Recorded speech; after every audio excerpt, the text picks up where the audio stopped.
My brother and I are both choosing wives at the Beast Ritual. One is the S-class mermaid everyone dreams of. The other is the black dragon girl no one dares to approach. Watching my brother grab the healing mermaid first, I know my plan has succeeded. In my past life as the eldest son, I chose the top healer named Luna. Sure, she healed my legs, but she was a rare deep-sea parasitic species. The healing was just a paralyzing toxin she secreted, and every time we bonded, she drained my life force and luck. I ended up looking like a skeleton. My brother Jacob was forced to pick the unwanted black dragon girl, but he was scared of her temper, so he locked her up and tortured her in the basement. That proud dragon lady never bowed to him. Finally, during an escape, she set off her core blast, turning Jacob to dust. Now I'm reborn and he thinks that dragon held him back last time. That's why he lost to me with the mermaid. Now he taps my wheelchair armrest. Sorry big bro, I know your legs are bad. You really need a healer. But I just love Luna too much, you want hate me right? I glance at the family elders. Our father Arthur sits at the head, clearly annoyed by his younger son's rudeness. But seeing he secured the S-class mermaid, he lets it slide. In this world, strength rules. If you grab it, you earned it. I say coolly, if little brother likes fish, take good care of it. Don't choke on a bone later. Jacob looks confused. He feels there's something behind my words, but he shrugs it off. He asks fake nicely, so who will you pick big brother? The leftover dragon girl doesn't seem right for you. Ignore him. I roll my chair to a huge cage, sensing a living person nearby. Dark golden vertical pupils light up inside. Fireball smashes against the bars. Inside is a disaster class reject,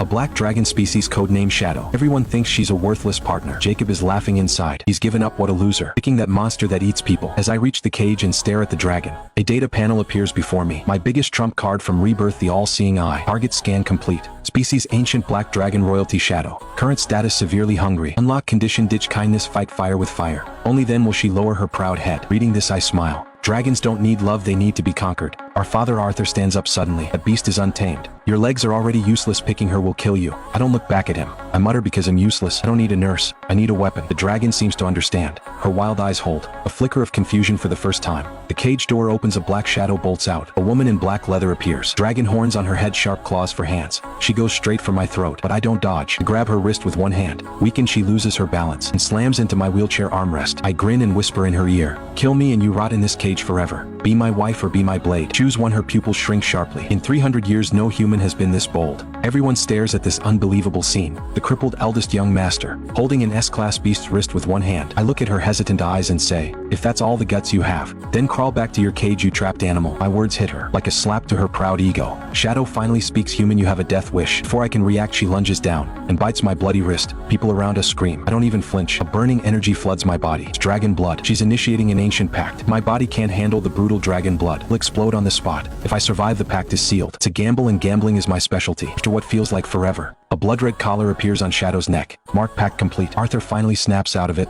looking at my bloody hand with the tattoo. He never thought his useless son could actually tame that monster. Jacob walks over holding Luna's hand. Congrats bro, such a fierce beast. Better sleep with one eye open. You might wake up with no head tomorrow. I don't even look at him. Just give the mermaid a cold glance. Now that we all have partners, you won't miss the family trial next month, right? At the Abyss Archipelago. It's real wilderness survival out there. A wheelchair won't be very handy. Don't worry, I'll show you then what true cruelty looks like. After leaving, I go to an old castle, my assigned living quarters. Once inside, I collapse into my chair. Excruciating pain spreads from my legs, forcing the dragon blood pact has pushed my body to the limit. Shadow sees me but offers no help. Human, you're dying, how unlucky. Just got free and I'm stuck with a cripple. My voice is weak but firm. If I die, you die too. It's a symbiotic pact. Even as she complains, Shadow kneels before me. Her scaly hands grip my legs as she focuses her power. A scorching dark gold energy floods my leg meridians. If Luna's healing is gentle morphine, then Shadow's healing is a brutal scalpel. No anesthesia, just scraping the bone clean. Burning fades after a while. My numb legs feel a sharp sting for the first time. Shadow stands up and claps her hands. Don't get excited, you're not healed yet.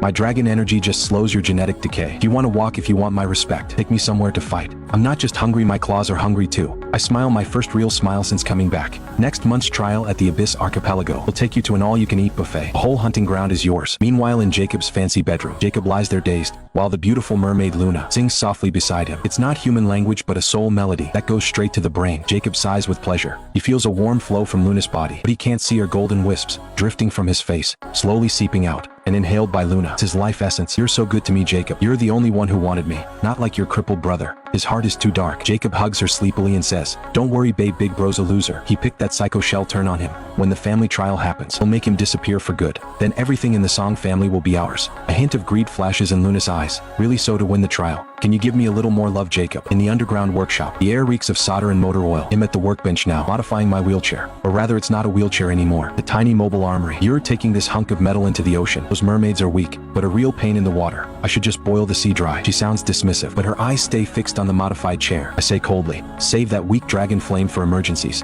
At the Abyss Archipelago, your fire will be cut to 30. Listen to me unless you want to be a trophy. Shadow bares her teeth angrily, about to argue, but I press a button. Two mechanical arms extend from the chair. The tips aren't guns, but harpoon-like devices, wound with super thin tough nanofibers. Sensing danger, she pauses. 1 month later at the Federal Eastern Port, the Song family fleet is assembled. The most eye-catching is a huge luxury yacht, Poseidon, Jacob's personal ship. Mine is a small transport called Grey Shark. Jacob walks over with his guards. Big bro, that junk is really sad. Won't even survive the first wave. Want me to be nice and let you on my ship? Everyone around laughs. I look up at Jacob's smug face. Thanks, but your boat smells too sweet. I don't like that funeral parlor perfume. Jacob's face darkens. What did you say? Turn my chair, good luck. Hope your garden doesn't have man-eating flowers. I board the old transport without looking back. Grey Shark belches black smoke and slowly leaves the dock. Jacob watches the rundown ship leave. He makes a throat-slitting gesture. Once we're in international waters, make a move. His guard captain nods. Understood, young master. That ship's engine had issues anyway. An accident would be normal. The Abyss Archipelago is a no-go zone, not just for its weird magnetic field, but for the ancient sea monsters living there. Winds whip up huge waves. Shadow is in the cabin throwing up badly. Master of sky and fire. Has one big weakness, severe seasickness. Damn boat, stop rocking. They'll burn this whole ocean. I'm inside watching a red dot on the monitor. We've got company. The next second, massive force slams into the hull.